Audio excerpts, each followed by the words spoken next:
So class third, we are going to start our new unit that is moving from here to there, and this is our second chapter. We have already done our first chapter, that was letters to a friend. And let's get started with the pre-reading exercises. ये वो exercises जो हम read करने से पहले chapter को हम अच्छे से समझ के करते हैं. So listen and read the words. Listen again and say the words, right? यहाँ पर कुछ ऐसे वर्ड्स हैं जो आपके लिए न्यू होंगे और मे बी कुछ ऐसे वर्ड्स हों जो आपको पहले से पता हों. ठीक है, उनकी मीनिंग आपको पहले से पता हो. ठीक है, तो लेट्स गेट स्टार्टेड. मैं इसको रीड कर रही हूँ, आप भी मेरे साथ इसे रीड करो. Country, suburb, rural area, urban area, shopping mall, university, hospital, factory, clinic, zoo. Right, इनमें से बहुत सारे एरियाज़ ऐसे हैं जिनके बारे में आपको बहुत अच्छे से पता है. राइट, ठीक है. जैसे आपको पता है कंट्री क्या होती है. हमारी कंट्री क्या है? कंट्री क्या है? हमारी मदर लैंड होती है. ठीक है, जहाँ हम रहते हैं. राइट, इसमें बहुत सारे सिटीज़ होते हैं, प्रोविंसेस होते हैं. ठीक है, और वर्ल्ड में बहुत सारी कंट्रीज़ हैं. राइट, सो हमें अपनी कंट्री का पता है कि हमारी कंट्री कौन सी है. पाकिस्तान है, जो हमारी मदर लैंड है. राइट, सब अर्ब किसको कहते हैं? सब अर्ब हम उस एरिया को कहते हैं. बेसिकली हमारे पास रेजिडेंशियल किसे कहते हैं? जहाँ पर लोग रहते हैं. लेकिन ये कहाँ पे होता है? ये बिल्कुल सिटी के एंड में होता है. आउटलाइंग एरिया होता है ये सिटी का, और यहाँ पर लोग रहते हैं. रेजिडेंशियल एरिया ही होता है, तो इसे हम सब अब कहते हैं. ठीक है. रूरल एरिया कौन से एरियाज़ होते हैं? जहाँ पे ज़्यादा टेक्नोलॉजीज़ नहीं होती हैं, जो हमारे डेवलप्ड एरियाज़ नहीं होते, जहाँ पे अवेयरनेस नहीं होती, अच्छी हॉस्पिटल फैसिलिटीज़ नहीं होती हैं, अच्छी एजुकेशनल फैसिलिटीज़ नहीं होती. ठीक है, जैसे गांव देहात के एरियाज़ होते हैं हमारे. ठीक है. अर्बन एरिया कौन से होते हैं? वो एरियाज़ होते हैं जहाँ पे सिटी के एरियाज़ होते हैं, बेसिकली जो डेवलप्ड होते हैं, जहाँ पे टेक्नोलॉजीज़ होती हैं, यहाँ पे अच्छी मेडिकल सर्विसेज होती हैं, अच्छी फूड सर्विसेज होती हैं, अच्छी एजुकेशन सर्विसेज होती हैं, तो उनको हम क्या कहते हैं? वो अर्बन एरिया है.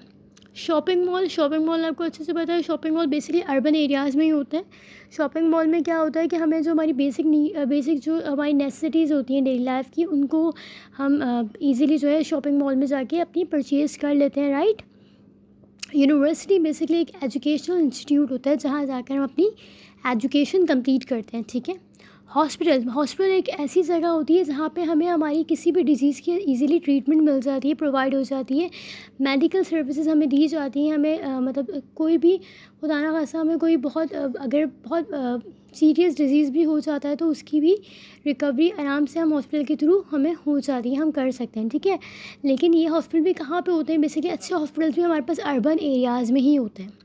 फैक्ट्री क्या है? फैक्ट्री में हम नए अपने प्रोडक्ट्स होते हैं, हमारे यहाँ पे क्या होते हैं? प्रोड्यूस हो रहे होते हैं, प्रोडक्शन हो रही होती है बहुत चीज़ों की, तो फैक्ट्रीज़ में ही होती है. और इसकी वजह से ही हमारी एम्प्लॉयमेंट जो है ज़्यादा जो है वो इंक्रीज़ करती है, राइज़ करते हैं हमारे एम्प्लॉयमेंट रेट, क्योंकि फैक्ट्रीज़ में ही हमारे पास ज़्यादा जो है वर्कर्स जो है हमारे पास अपनी डेली वेजेस अर्न कर रहे होते हैं. ठीक है.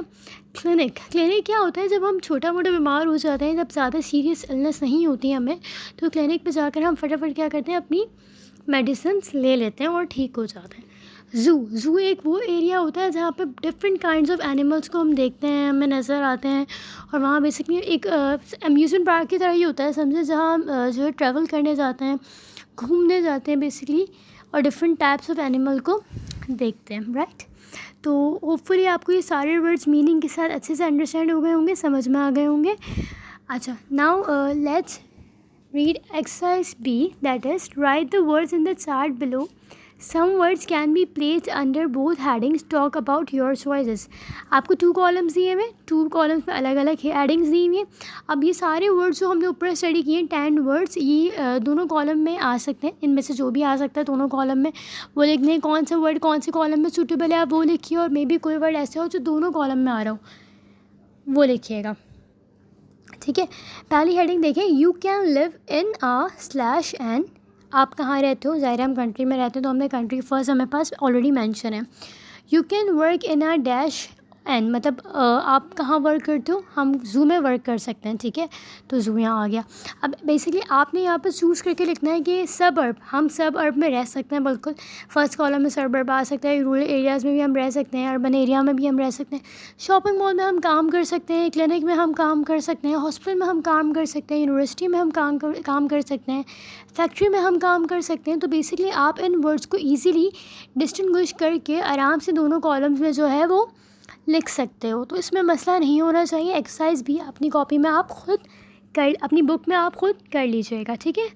ऑलराइट, एक्सरसाइज सी देखिए, what are some other places in a community, write them in your notebook and talk about them with the class. अच्छा, अब देखो ये सारी वो जगहें थी जो हमने एक कम्युनिटी में, एक सिटी में हमें नज़र आती हैं, ठीक है, एक कंट्री में हमें नज़र आती हैं, सही। अब आप इसके अलावा और भी बहुत सारी जगह हैं जिनका जिक्र नहीं है, हमने तो सिर्फ 10 पिक्चर्स को स्टडी किया है। तो जो कुछ चीज़ें आपको पता हो आप उनको क्या करोगे, यहाँ पर इसके नीचे जो स्पेस गिवन है इसमें एक्सरसाइज सी में आप मेंशन करोगे। फॉर एग्जांपल यहाँ पर किस चीज़ के बारे में नहीं बताया हुआ, आपके स्कूल का जिक्र नहीं है, ठीक है, आप स्कूल लिख सकते हो। और भी बहुत सारी जगहें आप जाते रहते हो कहीं ना कहीं, आपको अच्छे से ये काम आपका है कि आपने 2-3 और प्लेसेस जो है यहाँ पर मेंशन करनी है, ठीक है। फिर मुझे सेंड करना है और फिर मैं चेक करूँगी किस बच्चे ने सबसे अच्छा काम किया है, ठीक है, सबसे अच्छा सोच कर लिखा है। So let's move to exercise D. Okay, हमें ये पूरा पैसेज जो है वो रीड करना है, ठीक है, और इसमें हमें बताना है कि इसका मेन आइडिया क्या था, इसकी डिटेल्स बतानी है हमें कि इस पूरे पैसेज में डिटेल्स क्या गिवन थी, ठीक है। So Eduardo's families lives all around the world, his father works at a university, his older brother works in Spain, his younger brother works in Costa Rica, his 2 younger sisters study in Canada, his aunt lives in the United States. What about Eduardo? He lives with his parents in Mexico City. अच्छा, ये पूरी कहानी जो है एक Eduardo के बारे में, उसकी फ़ैमिली के बारे में, कि उसकी फ़ैमिली जो है पूरी दुनिया में ही समझे रहती है, ठीक है, ऑल अराउंड द वर्ल्ड दुनिया में रहती है, मतलब पूरी फैमिली साथ ही रहती है। उसके भाई अलग जगह पे रहते हैं, उसकी बहन अलग जगह पे रहती हैं, उसके जो ओल्डर ब्रदर हैं वो अलग रहते हैं, यंगर ब्रदर अलग रहते हैं, उसकी आंट कहीं और रहती हैं और वो कहीं और रहता है। तो आपने ये पढ़ लिया, क्या पढ़ा कि Eduardo's families lives all around the world, his father works at a university, उसके फादर कहाँ जॉब करते हैं, यूनिवर्सिटी में जॉब करते हैं। उसके जो ओल्डर ब्रदर हैं वो स्पेन में वर्क करते हैं, उसके यंगर ब्रदर जो है वो कोस्टा रिका में वर्क करते हैं, ठीक है, और उसकी जो 2 यंगर सिस्टर्स हैं वो कनाडा में स्टडी करती हैं, और उसकी आंट जो है वो यूनाइटेड स्टेट्स में रहती हैं। लेकिन एडवर्डो कहाँ रहता है, एडवर्डो अपने पेरेंट्स के साथ मेक्सिको में रहता है। मेक्सिको बेसिकली आपके पास एक नॉर्थ अमेरिका का सिटी है और कोस्टा रिका आपके पास सेंट्रल अमेरिका का सिटी है, ठीक है। तो सॉरी, सिटी नहीं है, कंट्री है। तो ये कंट्रीज़ आपने फर्स्ट टाइम सुनी होंगी, अगर आप सर्च करोगे इसके बारे में तो आपको पूरी डिटेल मिल जाएंगी, ठीक है। अब आपने क्या लिखना है, इसका मेन आइडिया लिखना है कि इसमें पैसेज में बताया क्या चाह रहा है, बेसिकली मेन आइडिया क्या है इसका। एडवर्डो की फैमिलीज़ के बारे में बताया जा रहा है कि एडवर्डो की फैमिली कहाँ कहाँ रहती है, ठीक है। डिटेल 1 जैसे उसके ओल्डर ब्रदर कहाँ रहता है, डिटेल 2 उसकी इसका यंगर ब्रदर कहाँ रहता है, डिटेल 3 क्या हो गई कि उसकी दोनों यंगर सिस्टर्स कहाँ स्टडी करती हैं, कहाँ रहती हैं, और डिटेल 4 में आ जाएगा ख़ुद एडवर्डो कहाँ रहता है।